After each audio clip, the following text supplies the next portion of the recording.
আসসালামু আলাইকুম সকলকে। আজকে আমরা মেডিকেল সেকেন্ড টাইমার ব্যাচের জিকে আন্তর্জাতিক টপিক থেকে কয়েকটা স্পেসিফিক টপিক সম্পর্কে পড়তে চলেছি।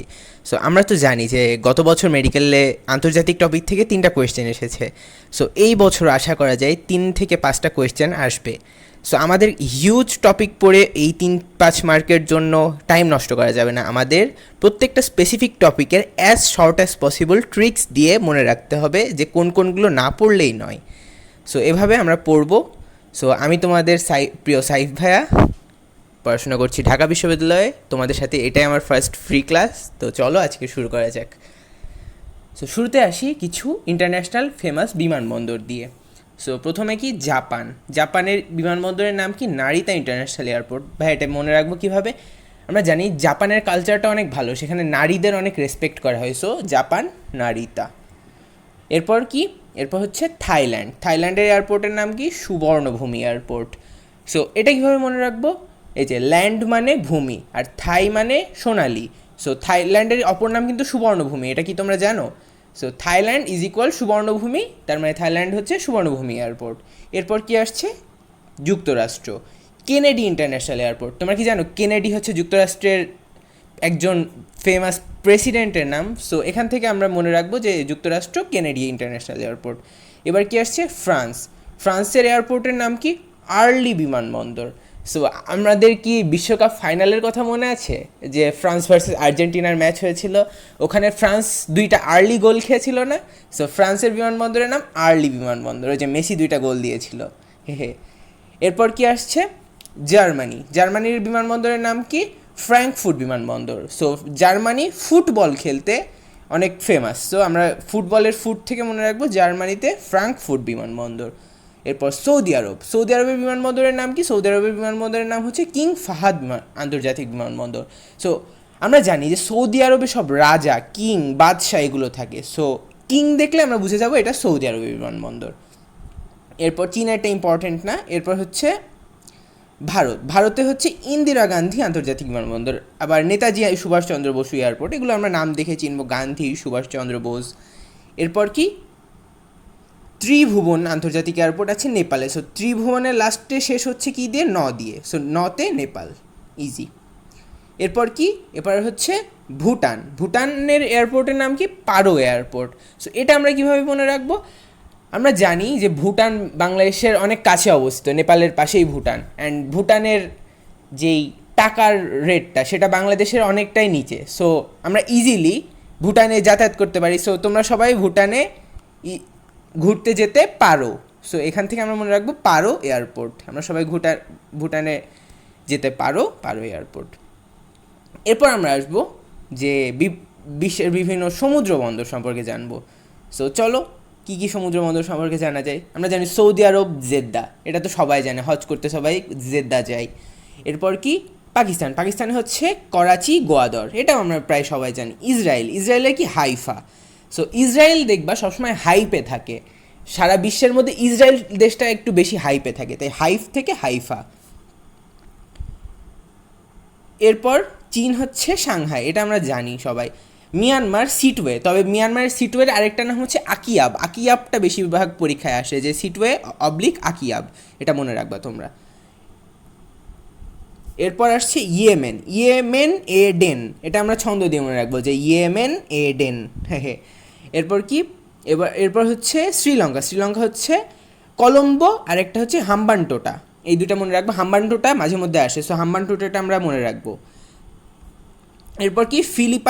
ফিলিপাইনে কি আছে? ভ্যানিলা। সো মনে রাখবো যে ফিলিপাইনে সবাই ভ্যানিলা খেতে খুব পছন্দ করে, সেখান থেকে ম্যানিলা। এরপর কি আছে? ইরান হচ্ছে বন্দর আব্বাস একটা মুসলিম নাম, আবার ইরান একটা মুসলিম কান্ট্রি। সো আমাদের মনে রাখতে হবে ইরান বন্দর আব্বাস। এবার লেবাননে কিন্তু অনেক বেশি বৈরী আবহাওয়া দেখা যায়। সো বৈরী আবহাওয়ার কারণে বৈরুত। আবার থাইল্যান্ড যে ব্যাংকক, এটা তো আমরা সবাই জানি। সো এই যে আমরা তোমাকে একটা মজার জিনিস দেখাই, ইসরায়েলের হাইফাটা কোথায় অবস্থিত, এটা আমাদের জন্য জানা একটু ইন্টারেস্টিং হয়ে যাবে। এই দেখো, ইসরায়েল কিন্তু জেনারেলি সব দেশ কী করে, ওই দেশের মধ্যে এয়ারপোর্টটা রাখে, বাট ইসরায়েল সেটা করেনি। ইসরায়েল রেখেছে একদম সমুদ্র বন্দরের পাশে। এই যে এটা হচ্ছে ইসরায়েলের সমুদ্র বন্দর, এটা কিন্তু একই সাথে লেবাননের থেকে একটা নিকটবর্তী দূরত্বে অবস্থান করছে। সো এরপর আমরা আসব জাপান। জাপানের বিমানবন্দরের নাম হচ্ছে ওসাকা। এবার ওসাকা, এখন আমরা জানি যে জাপানে সর্বপ্রথম সূর্য ওঠে কোন দেশ থেকে? জাপান থেকে। সো জাপানের সকাল হয় সবার আগে, সো সকাল থেকে সাকা, এটা মনে রাখবো আমরা। এরপর কি জর্ডান, জর্ডানের নৌবন্দরের নাম হচ্ছে আকাবা। আকাবা, আমরা জানি জর্ডানের যখন আমরা ম্যাপ দেখবো তখন দেখবো জর্ডানের ম্যাপটা অনেক আঁকাবাঁকা। সো এই আঁকাবাঁকা ম্যাপ থেকে আমরা মনে রাখবো জর্ডান আকাবা। এরপর কি মালয়েশিয়া, এই যে মালয়েশিয়া পেনাং। এখন মালয়েশিয়া, মাল বলতে আমরা বুঝি যে টাকা পয়সা, আবার পেনি মানে কি? পেনি মানেও টাকা পয়সা। সো এই দুইটা ম্যাচিং করে পড়বা। এরপর হচ্ছে মিশর আলেকজান্দ্রিয়া, এটা আমাদের খুবই ফেমাস একটা জিনিস। এবার যুক্তরাষ্ট্রের 3টা ফেমাস শহরে আছে, নিউ ইয়র্ক, শিকাগো আর ফিলাডেলফিয়া। এরপর কি জার্মানি হামবার্গ। এখন জার্মানি হামবার্গ কীভাবে মনে রাখবা? আমরা জানি যে জার্মানি ব্রাজিলকে 7-1 গোলে মানে 7-আপ দিয়েছিল। সো 7-আপের সাথে আমরা কী খাই? 7-আপের সাথে আমরা হ্যামবার্গার খাই। সো হ্যামবার্গার থেকে হামবার্গ। সো জার্মানি 7-আপ থেকে হামবার্গ। এবার স্পেন তো আমরা জানি, স্পেন বার্সেলোনা, মাদ্রিদ, এটা তো সবাই জানি আমরা, লা লিগা থেকে আমরা পপুলার হয়েছে। আবার পর্তুগাল, লিসবন, রোনালদো জন্মগ্রহণ করেছে লিসবন, এটাও আমরা সবাই জানি। এরপর স্কটল্যান্ড শহরটা কিন্তু একদম গ্লাসের মতো স্বচ্ছ, এত সুন্দর দেশটা। সো গ্লাসের মতো স্বচ্ছ থেকে গ্লাসগো এসেছে। সো এইটা। আর সবচেয়ে ইম্পর্ট্যান্ট হচ্ছে এই যে আমাদের মেইন ইম্পর্ট্যান্ট সমুদ্রবন্দর হচ্ছে ইউক্রেনের সমুদ্রবন্দর 3টা। কি? Odessa, Mariupol, Kherson. সো এই 3টা আমরা কীভাবে মনে রাখবো? এই যে আমাদের ইউক্রেন আর রাশিয়ার মধ্যে কিন্তু অনেক যুদ্ধ চলছে।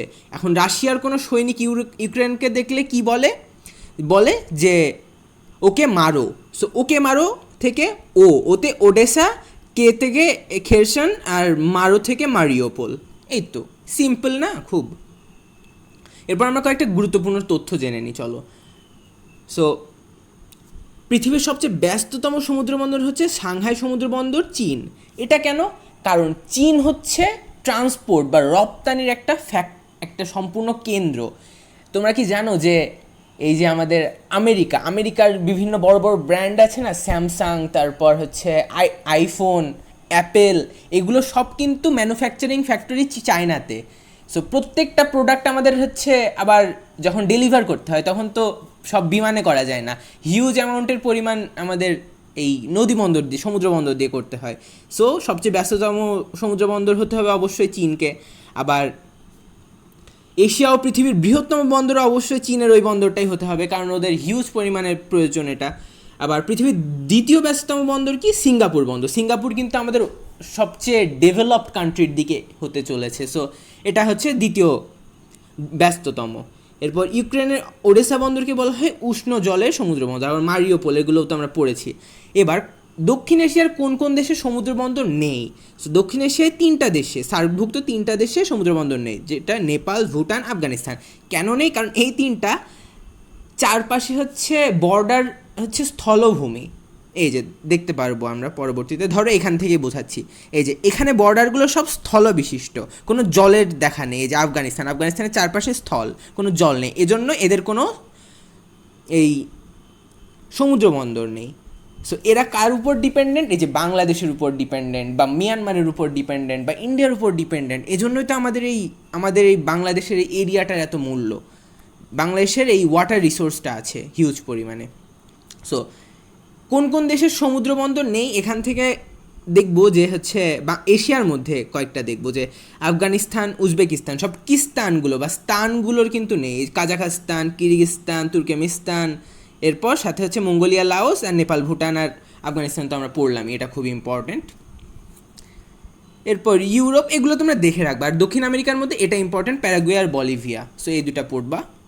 এবার আমরা আসি যে বাংলাদেশের বর্তমানে একটা হিউজ অ্যাচিভমেন্ট হয়েছে, যে সপ্তম বাংলাদেশি হিসেবে এভারেস্ট জয় করেছে ইকরামুল হাসান শাকিল। তিনি একটা বিশ্ব রেকর্ডও করেছেন। সো কী সেটা আমরা চলো জেনে নিই। আচ্ছা, সে যাত্রা শুরু করেছিল 25 ফেব্রুয়ারি 2025। সো এটা খুবই মজা না, 25 মজা। এরপর সে শুরু করেছিল কোথা থেকে? কক্সবাজার থেকে। এখন তোমরা বলতে পারো ভায়া, আমরা তো জানি হিমালয়ের অ্যাডভেঞ্চার শুরু করে নেপালে গিয়ে, তাহলে কক্সবাজার থেকে কেন? এটা একটা অন্যরকম চ্যালেঞ্জ ছিল। এই চ্যালেঞ্জটাকে কি বলা হয় জানো? C two summit. সামিট মানে কি? চূড়া। সামিট মানে হচ্ছে চূড়া। সো আমরা জানি হিমালয় থেকে অনেকগুলো নদী বের হয়, এক একটা নদী বের হয়ে এক এক দিকে চলে যায় না? সো এরা কি করে, একটা নদী ধরে, সেই নদী ধরে ধরে ধরে ধরে এগিয়ে তারপর হিমালয়ে ওঠে, সেখান থেকে সামিটে ওঠে, মানে চূড়ায় ওঠে। এটাই হচ্ছে এই পুরো প্রসেস। সো সে এটাই একটা রেকর্ড করেছে যে সে মাত্র 84 দিনে এই প্রসেসটা কমপ্লিট করেছে, যেখানে এর পূর্ববর্তী যারা ছিল তারা 96 দিনে কমপ্লিট করেছিল। সো এটাই আমাদের জন্য একটা গ্রেট অ্যাচিভমেন্ট। সে কবে জয় করেছে? 19 মে 2025। সো 19 মে কিন্তু ইনি ছাড়াও আরও 3জন করেছে। সো তোমরা কমেন্টে বলে দিও কে কে করেছে। বাংলাদেশেরই 3জন করছে। এরপর আমরা কিছু সাম্প্রতিক সাধারণ জ্ঞানের রিভিউ দেখে নিই, চলো। সো আমরা তো জানি যে আমেরিকা একটা মাস্টার স্ট্রোক খেলেছে, যে প্রত্যেকটা দেশের উপর শুল্ক, বা এই শুল্ককে বলা হচ্ছে আমদানি রপ্তানি শুল্ক প্রয়োগ করেছে, যেটা চীনের উপর সর্বোচ্চ 145% আর বাংলাদেশের উপর 37%। এখন তোমাদের এক্সট্রা কিছু জ্ঞান দিয়ে দিই যে কেন এই কাজটা আমেরিকা করেছে। এই যে এই আমেরিকার ভেতরের সব ফ্যাক্টরিগুলো, যেমন আইফোনের জন্য অ্যাপেল, স্যামসাং, সব বড় বড় ফ্যাক্টরিগুলো কিন্তু চীনের ভেতর অবস্থিত। যে চীনে ওরা হচ্ছে জিনিসপত্র বানায়, এরপর আমেরিকা প্লাস সব দেশে দেশে গিয়ে এগুলো হচ্ছে রপ্তানি করে। সো এই পুরো এই বিজনেসটা বন্ধ করতে, এতে কিন্তু চায়না আমেরিকার থেকে এগিয়ে যাচ্ছে। সো আমেরিকা এই পুরো প্রসেসটা বন্ধ করতে এই এই মাস্টার স্ট্রোকটা খেলেছে, যেন এই এক্সট্রা শুল্কর জন্য আর চায়নাতে এরা বিজনেস না করে নিজের দেশে ফিরে আসে, তাহলে নিজের দেশের প্রফিট আরও বেশি হবে, ট্যাক্স বেশি পাবে দেশ, তাহলে দেশ আরও এগিয়ে যাবে। এই জন্য এই আমেরিকা এই কাজটা করছে। এরপর আমরা জানি যে আমাদের সিরিয়ার বাশার আল আসাদের পতন হয়েছে 8 ডিসেম্বর 2024 সালে। এই পতনটা কী করিয়েছে? তাহরির আল শামস। সো এইটা আমরা মনে রাখবো, আসাদ আল শামস। এখানে দুটা মিল আছে, সো এইভাবে আমরা মিল থেকে পড়বো। এটাকে আমরা HTS বলে ডাকি। এরপর আমরা রিসেন্টলি জানলাম যে ডক্টর ইউনূসের অনুরোধে বাংলাদেশ থেকে মিয়ানমার প্রথম ধাপে 1,80,000 জন রোহিঙ্গাকে ফেরত নিতে সম্মত হয়েছে। না, সরি, 18 লাখ রোহিঙ্গা, না 1,80,000, এখানে ভুল দেওয়া, যাই হোক, 1,80,000 রোহিঙ্গাকে ফেরত নিতে সম্মত হয়েছে। সো এই সংখ্যাটা খুবই ইম্পর্ট্যান্ট। এবার আসিয়ান কিন্তু ফিউচারে মেডিকেলের আগের পর্যন্ত জিকেতে ইম্পর্ট্যান্ট একটা টপিক হতে চলেছে। কেন? কারণ বাংলাদেশ কিন্তু শীঘ্রই এই সার্ক ছেড়ে আসিয়ানে জয়েন করবে। কেননা আসিয়ানের যে দেশগুলো আছে ওগুলো কিন্তু অনেক এগিয়ে সার্কভুক্ত দেশগুলোর থেকে। সো বাংলাদেশ ওর ভিতর জয়েন করলে নিজেদের বিজনেস পার্টনার ভালো পাবে, একটা ভালো এনভায়রনমেন্ট পাবে। সো তিমোর লিস্টে বাংলাদেশের one of the biggest friend, এরা কিন্তু 2025 সালের অক্টোবর মাসের মধ্যে পূর্ণ সদস্য লাভের জন্য অ্যাপ্লাই করে ফেলেছে। আর গুঞ্জন শোনা যাচ্ছে বাংলাদেশও অক্টোবর নভেম্বর এই সময়টার মধ্যে এটা করে ফেলবে। সো ততক্ষণে তো আমাদের মেডিকেল পরীক্ষার টাইম হয়ে যাবে। সো এটা খুবই ইম্পর্ট্যান্ট। এরপর কি সর্বশেষ ব্রিক্সে জয়েন করে কি ইন্দোনেশিয়া, জানুয়ারি 2025-এ, এটা ইম্পর্ট্যান্ট। এরপর রিসেন্টলি আন্তর্জাতিক আর বৈশ্বিক কিছু সম্মেলন হয়েছে।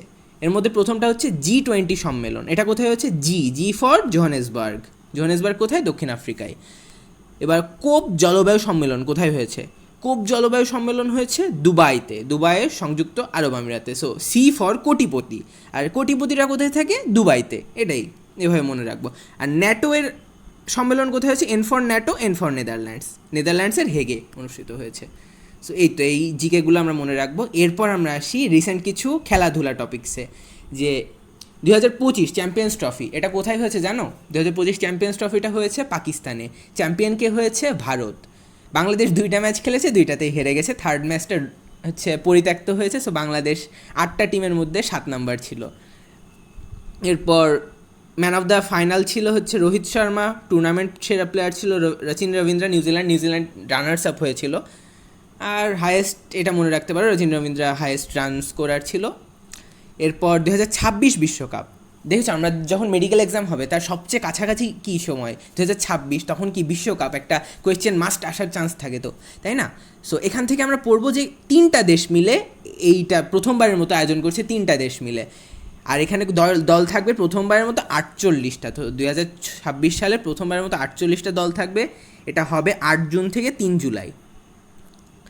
আর 3টা দেশ এটা অ্যারেঞ্জ করবে, যুক্তরাষ্ট্র, কানাডা ও মেক্সিকো। আশা করি যে আজকের যে টপিকগুলো ছিল এর মধ্যে আমি যতটুকু পড়িয়েছি তার বাইরে আর কোয়েশ্চেন করবে না। কেননা এই যে যারা কোয়েশ্চেন করে তাদের ব্রেনে এগুলোই থাকে যে হচ্ছে একটু পপুলারগুলো করব এবং সাথে হচ্ছে রিসেন্টগুলো করব। সো এর বাইরে আসবে না ইনশাল্লাহ। তোমরা এগুলো বারবার রিক্যাপ করবা আর প্র্যাকটিস শিট বেশি বেশি প্র্যাকটিস করবা। সো থ্যাংকস এ লট। আসসালামু আলাইকুম।